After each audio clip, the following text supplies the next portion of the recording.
কিছুতেই বিশ্বাস করেন না, নাস্তিক। পৃথিবীর নিয়মই হচ্ছে গিয়ে ভালো মন্দকে নিয়ে এই পৃথিবী গড়েছেন। ভালোর কোনো মাপকাঠি নেই। আপনি যদি মনে করেন যে প্রতিদিন এত টাকা রোজগার হলে আমি ভালো থাকবো, তাহলে দেখবেন তার পরের দিন আর একটা সমস্যা আপনার মাথায় জন্ম নেবে।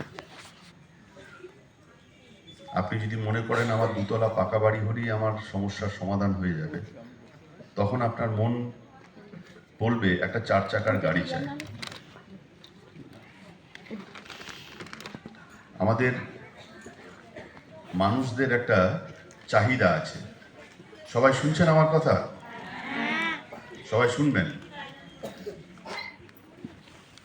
আমাদের মানুষের একটা চাহিদা আছে। এই চাহিদাটাকে একটা পিরামিডের মাধ্যমে যদি আমরা ব্যাখ্যা করি, যেমন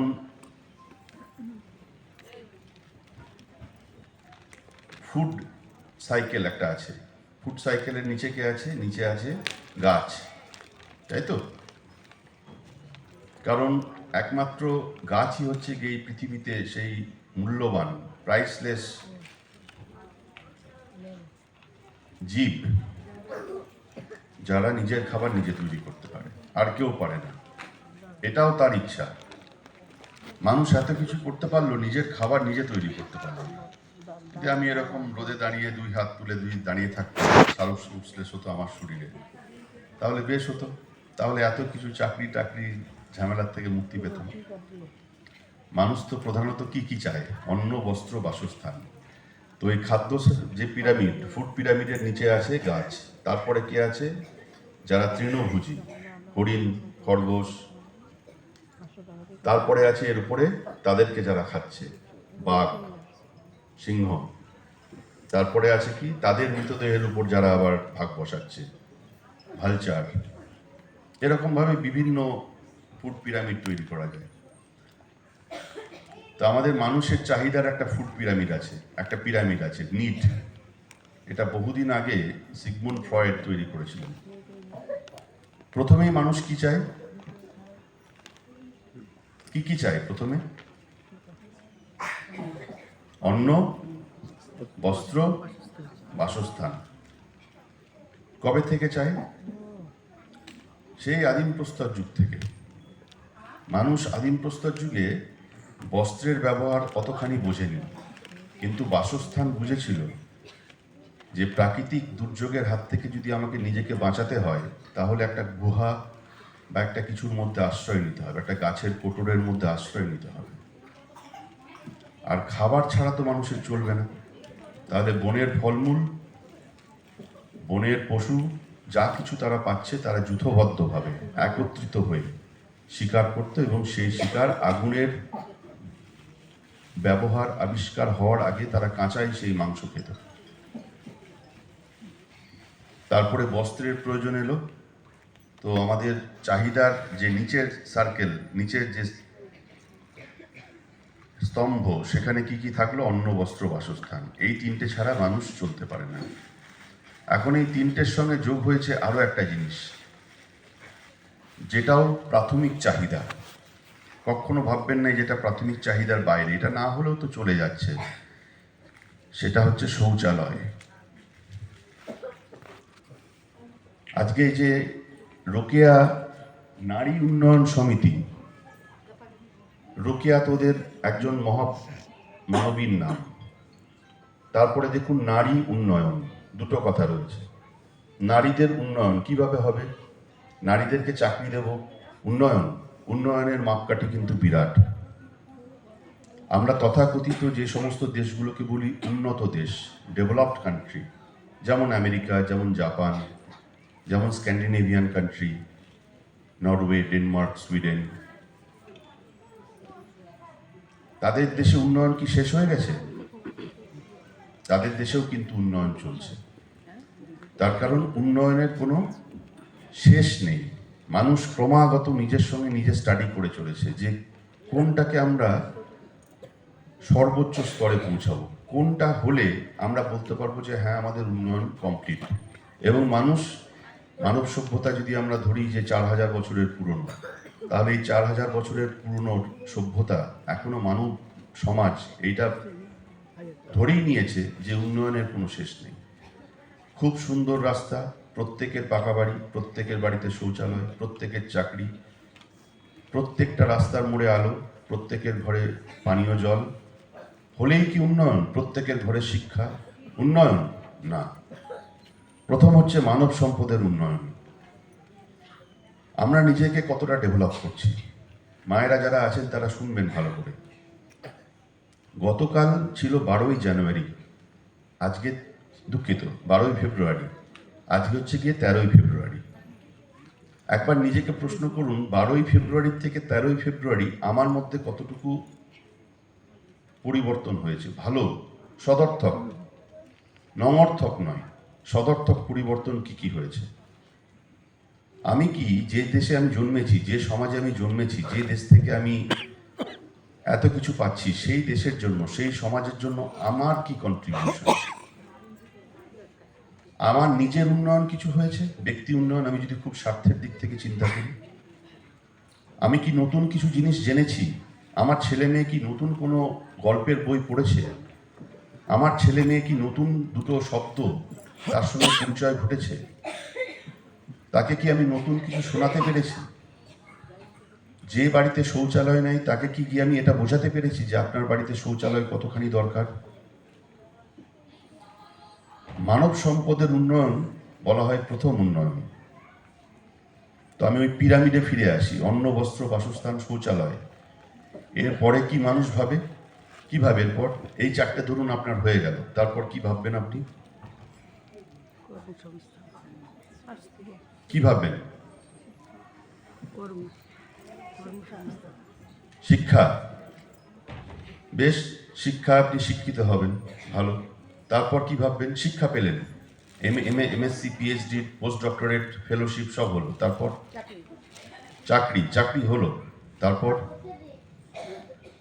খুব ভালো লাগছে, আপনারা ইন্টারাক্ট করছেন, আমি এইভাবেই কথা বলতে ভালোবাসি।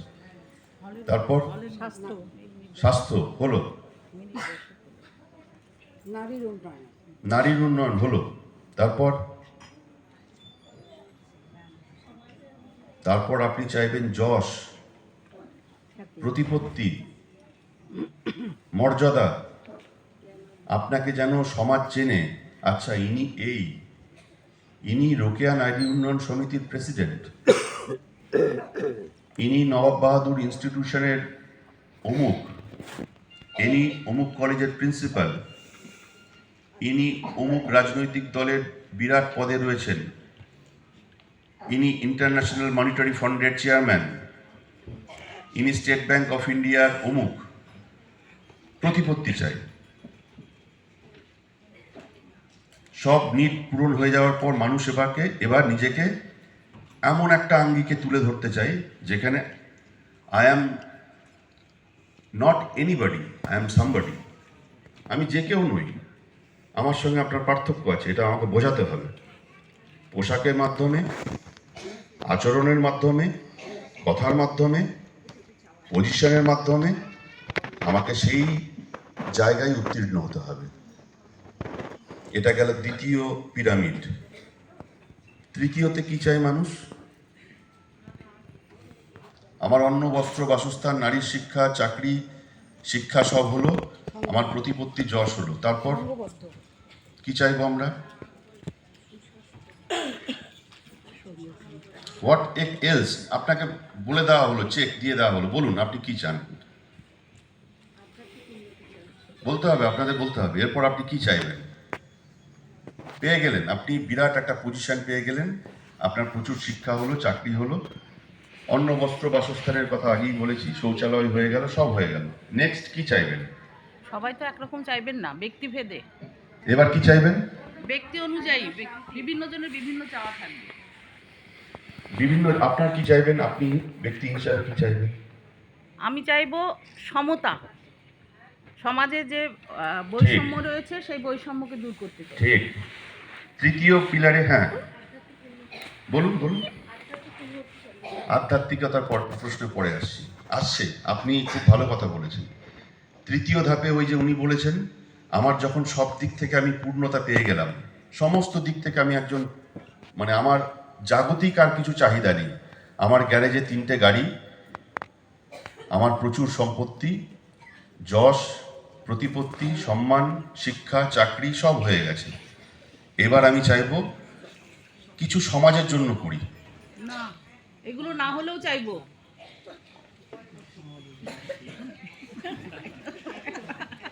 সমাজের জন্য সবাই চায় না।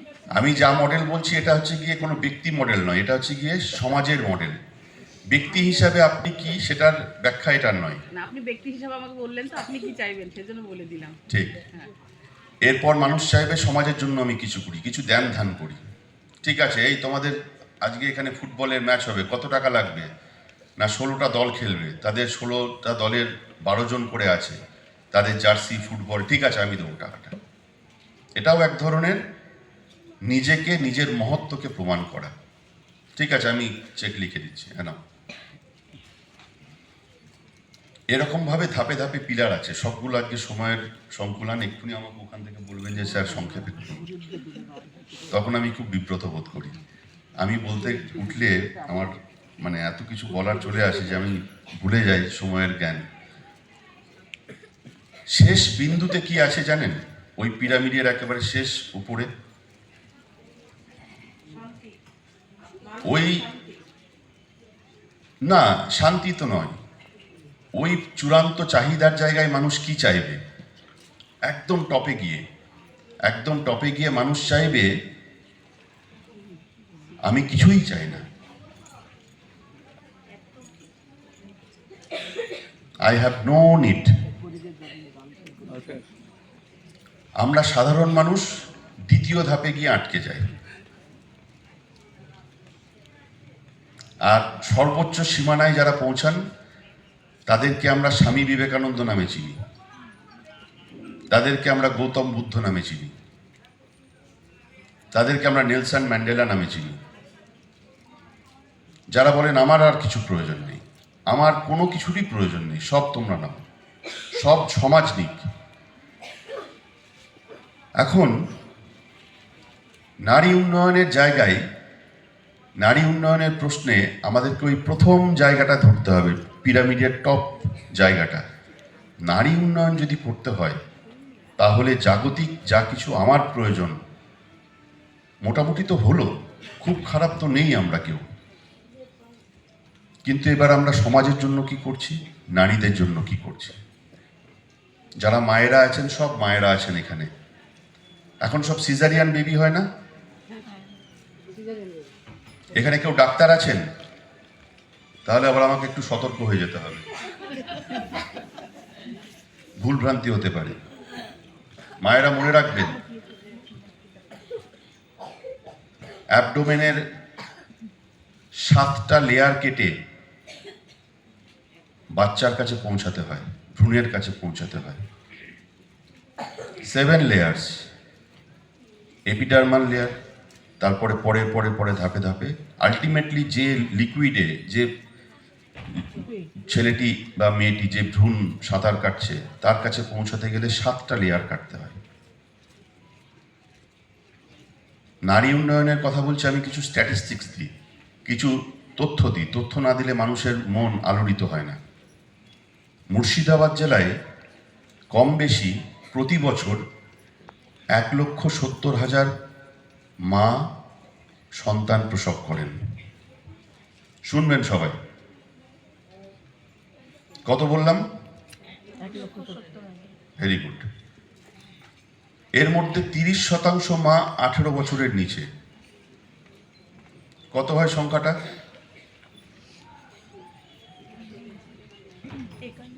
51,000। আমি 50,000 ধরলাম সুবিধার জন্য। 50,000-এর 50% মা 14 বছরের নিচে। কত সংখ্যা?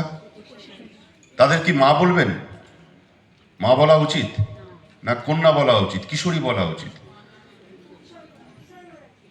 এই 25,000-এর মধ্যে 10% 12 বছরের নিচে। কত পার্সেন্ট? কতজন? 2,500। প্রতি বছর এই সমাজে আমরা বাস করছি। নারী উন্নয়নের সমস্ত অ্যাসপেক্ট ভুলে যান। প্রচুর অ্যাসপেক্ট আছে, নারীর শিক্ষা আছে, নারীর স্বাস্থ্য আছে, নারীর চাকরি দিতে হবে, নারীকে স্বাবলম্বী করতে হবে। যে বাবা, যে মা তার নিজের সন্তানকে, তার নিজের কন্যাকে, কন্যার দায়ভারকে কাঁধ থেকে ঝেড়ে ফেলার জন্য, আমার কথা তেতো লাগতে পারে, কিন্তু করলার রান্না যখন আপনি করলা দিয়ে যখন উচ্ছে শুক্তো করছেন, তখন তেতো খাবেন বলেই করছেন। সুতরাং তেতোটাকে তেতো হিসেবেই নিতে হবে। যে বাবা মা তার নিজের সন্তানকে, নিজের মেয়েকে, যাকে সে জন্ম দিয়েছে, যাকে সে লালন করেছে, যাকে সে ঈদের সময়, পুজোর সময় জামা কাপড় কিনে দিয়েছে, তার প্রতিটি জাগতিক চাহিদা মিটিয়েছে, সেই মেয়েটি 12 বছর বয়সে যখন পৌঁছালো, তখন তার মনে হয়ে গেল এটা তার পক্ষে একটা দায়ভার, একে বিদেয় করতে হবে।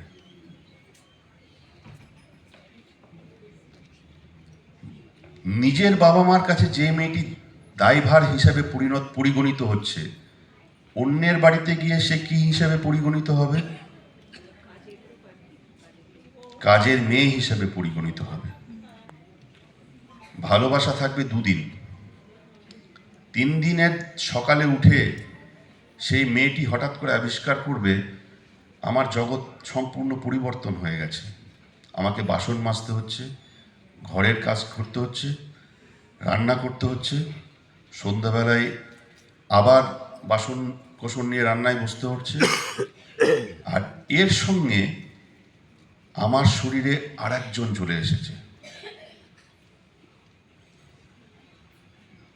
তার নিজের পুষ্টি নেই, তার নিজের খাবার নেই, সে আর একজনকে লালন করছে।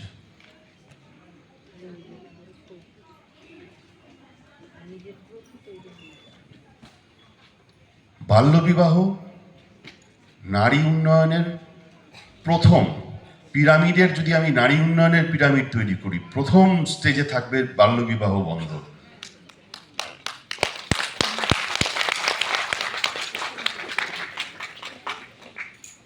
সমাজের বঞ্চিত, নিপীড়িত মানুষকে আমি বাড়ি দেব, আমি তাদেরকে চাকরি দেব, তার সঙ্গে সঙ্গে যদি বাল্যবিবাহ চলে সমান তালে, তাহলে সেই বাড়ির, সেই রাস্তার, সেই উন্নয়নের কোনো মূল্য থাকে না।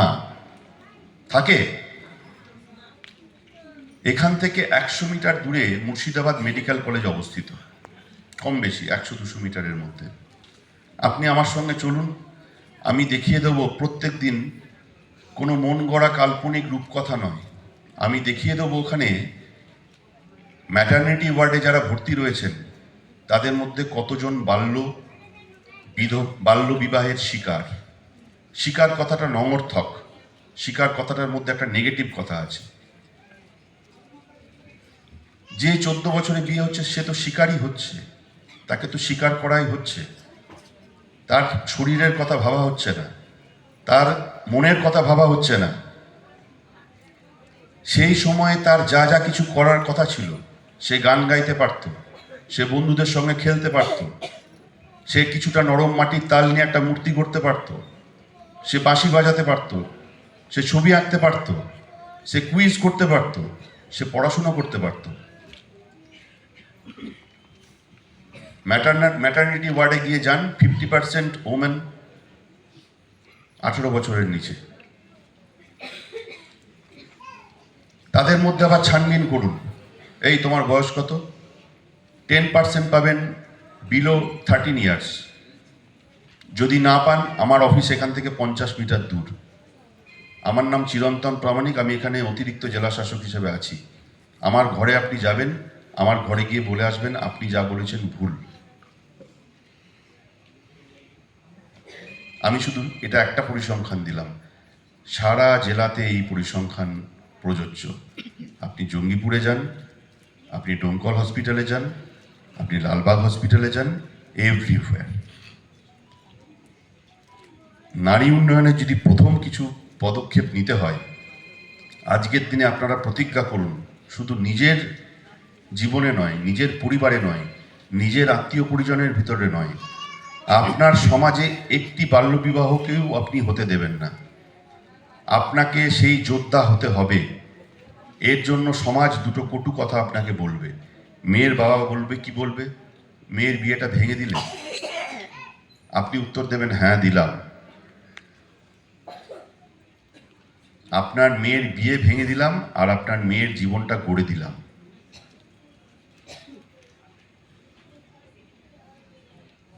কিন্তু দ্ব্যর্থহীন ভাষায় বলতে হবে, সাহস রাখতে হবে। বিবেকানন্দ বলেছিলেন, আমাকে 100 জন মানুষ চাই, আমি দেশ স্বাধীন করে দেব।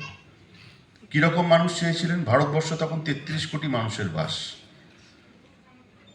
রবীন্দ্রনাথের গানে আছে 33 কোটি সন্তানেরে রেখেছ বাঙালি করে মানুষ করনি।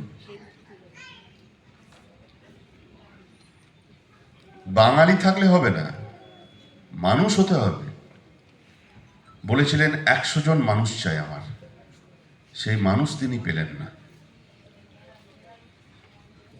পেয়েছেন, তার দীক্ষায়, তার মন্ত্রে অনেকে উদ্বুদ্ধ হয়েছে বলেই ভারতবর্ষ স্বাধীনতা পেয়েছে। এই মানুষ দরকার।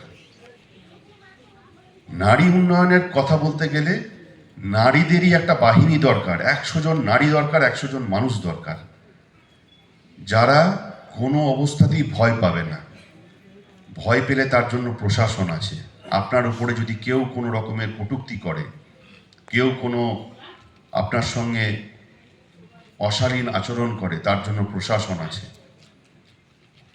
কিন্তু আপনাকে এগিয়ে আসতে হবে। আমরা সব করেই দিতে পারি,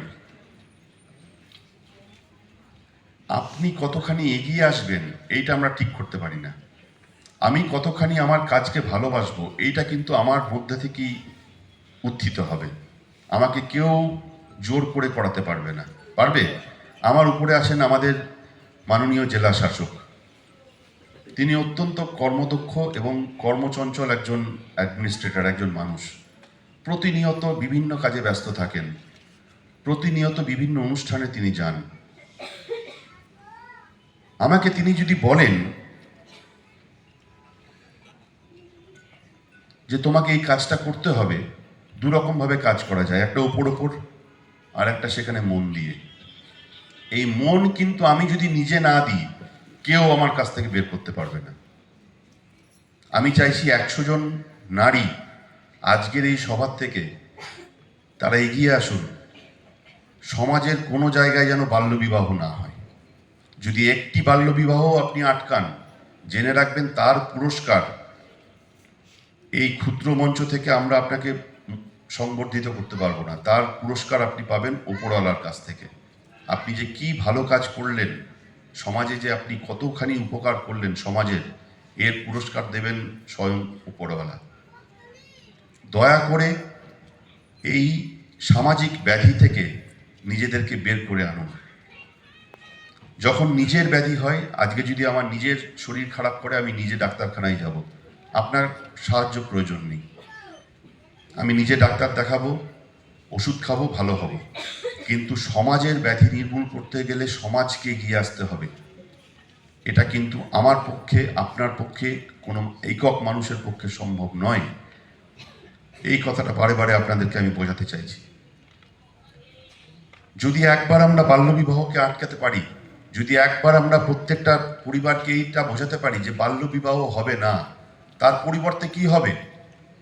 তার পরিবর্তে ছেলেমেয়েরা স্কুলে যাবে, স্কুলে গেলেই সে প্রতি বছর 1000 টাকা পাবে।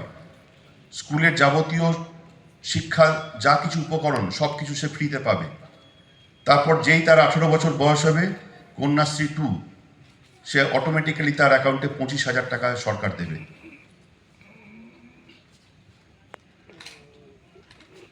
তারপর সে যখন আরও শিক্ষা লাভ করবে, তখন তার জন্য স্টুডেন্ট ক্রেডিট কার্ড আছে। ন্যূনতম ধার্য মূল্যে, ন্যূনতম ইন্টারেস্টে তার জন্য স্টুডেন্ট ক্রেডিট কার্ড দেওয়া হবে।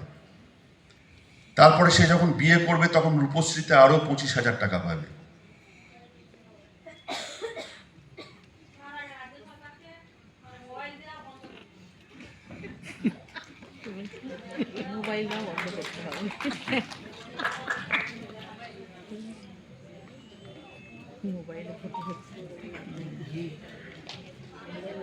মোবাইল দেওয়া বন্ধ করতে হবে না। আপনাকে অভিভাবক হিসাবে আপনার যে দায়িত্ব সেটা পালন করতে হবে। আমি যদি আমার বাচ্চাকে, নিজের সন্তানকে কন্ট্রোল না করতে পারি, আমার সন্তান রাত্রিবেলায় ঢুকছে, সকালবেলায় কখন বেরিয়ে যাচ্ছে, সে বাইরে কি করছে, তার উপর যদি আমার নজরদারি না থাকে, আপনি মোবাইল দিলেও কি না দিলেও কি, মোবাইল একটা উপলক্ষ মাত্র। চরিত্র স্খলনের প্রচুর উপকরণ এই সমাজে রয়েছে। আপনি মোবাইলের কথা বললেন, আজ থেকে 30 বছর আগে, খুব বেশি দূর যাওয়ার দরকার নেই, 2000 সালে আমরা যখন পোস্ট গ্র্যাজুয়েট করছি, ডক্টরেট করছি, আমার নিজের মনে আছে মোবাইল ছিল না আমাদের হাতে। সেই সমাজেও কিন্তু ছেলে মেয়েদের চরিত্র স্খলনের প্রচুর উদাহরণ আছে। মোবাইল একটা নিমিত্ত মাত্র। আগে নিজেকে প্রশ্ন করুন, আমি কি অভিভাবক হিসাবে আমার দায়িত্ব পালন করছি? আমি কি সেই ছেলেটি বা সেই মেয়েটি যাকে আমি গর্ভে ধরেছি, যাকে আমি ছোট থেকে বড় করেছি, তার উপর যথেষ্ট নজরদারি করছি কি? আপনাকে ক্ষেত্রে ক্ষেত্রে শক্ত হতে হবে। শাসন করা তারই সাজে সোহাগ করে যে। কে বলেছেন? কে বলেছেন? বলুন বলুন বলুন বলুন। রবীন্দ্রনাথ। দেখুন, এটা একটা আমাদের একটা মজার কথা বলা হোক, আমরা কলেজে শুনতাম যে ইংরাজিতে যদি কিছু জিজ্ঞাসা করা হয়, কোটেশন কে বলেছে, বলে দেবেন শেক্সপিয়ার, আর বাংলাতে কিছু বললে বলবেন রবীন্দ্রনাথ। 90% ক্ষেত্রে লেগে যাবে। আর লেগে না গেলেও রবীন্দ্রনাথের কথা যখন বলছেন, তখন যিনি প্রশ্ন করছেন তিনিও ভাববেন যে না, উনি বোধহয় রবীন্দ্রনাথ পড়েন টড়েন। ঠিক আছে, তো এটা রবীন্দ্রনাথের কথা। শাসন করা তারই সাজে সোহাগ করে যে। আপনারা সোহাগ করছেন, শাসন করছেন না। ওই রবীন্দ্রনাথের কথাতেই ফিরে আসি, আমরা শুরু করি, শেষ করি না। বাচ্চাকে নিয়ে খুব স্বপ্ন দেখলাম, ডাক্তার হবে, ইঞ্জিনিয়ার হবে, বই কিনে দিলাম গাদা গাদা, শেষ করলাম না। তার মধ্যেখানে সে পথভ্রষ্ট হলো, দিকভ্রষ্ট হলো। সে কোথায় চলে যাচ্ছে? নোবডি। প্রতিদিন আমাদের প্রোটেকশন অফিস, চাইল্ড প্রোটেকশন অফিসারের কাছে হাজার হাজার ভুড়ি ভুড়ি কমপ্লেন আসে। কি আসে জানেন মা? আমার বাচ্চা বেরিয়ে যায়, আমি তাকে কন্ট্রোল করতে পারি না। আপনি একটু দেখুন, একদিনে এই অবক্ষয় হয়েছে? একদিনে এই অবক্ষয় হয়েছে? হয়নি। একদিনে হাড় গুঁড়ো হয় না, অস্টিওপোরোসিস একদিনে হয় না, আস্তে আস্তে ধীরে ধীরে তার শুরু হয়। প্রথম যেদিন মায়ের বারণ করা উচিত ছিল, রাত্রি 9টার সময় বাড়ি ফিরছে ছেলে অথবা মেয়ে, সেই দিন তাকে প্রশ্ন করা উচিত ছিল, এতক্ষণ তুই কোথায় ছিলিস, আর যেন তোকে এরকমভাবে না দেখি। আপনি করেননি। মোবাইল দেওয়া হয়েছে, ওইখান থেকে বলছে স্যার ছোট করতে হবে। তো আমার কথাগুলো আপনাদের ভালো লাগছে? আমি কি আর একটু চালাবো? আবার ওদিক থেকে যে টান দিচ্ছে। ঠিক আছে, আমি আপনাদেরকে নমস্কার, বড়জোরে আবার নমস্কার করছি। আমার বলার অনেক কিছু ছিল, কিন্তু সময়ের সত্যি করেই অভাব।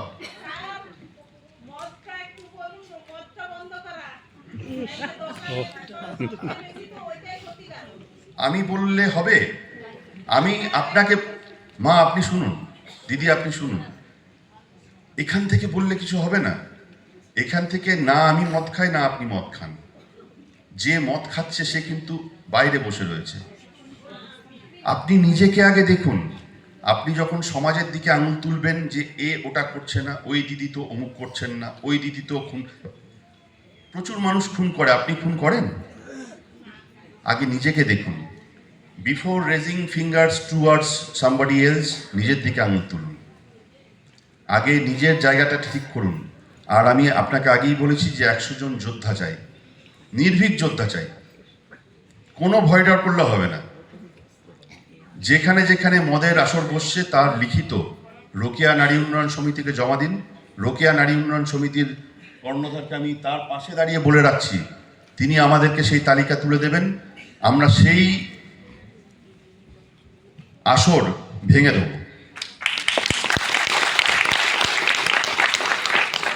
এগিয়ে আসতে হবে আপনাকে। এগিয়ে আসতে হবে আপনাকে, আপনাকে এসে বলতে হবে এই এই ঘটনাগুলো ঘটছে আমাদের সমাজে। যখন ঠিক আছে, আমি আর নেওয়ার সময় নেই উত্তর, আমি এই বলে আমার বক্তব্য শেষ করছি। সবাই ভালো থাকবেন, সবাই শান্তিতে থাকবেন, এবং আপনাদের এরকম আসরে যদি রোকেয়া নারী উন্নয়ন সমিতির মাননীয়া যারা কর্ণধার রয়েছেন তারা যদি আমাকে আবার ডাকেন, আমি সব কাজ ফেলে আসবো। ধন্যবাদ।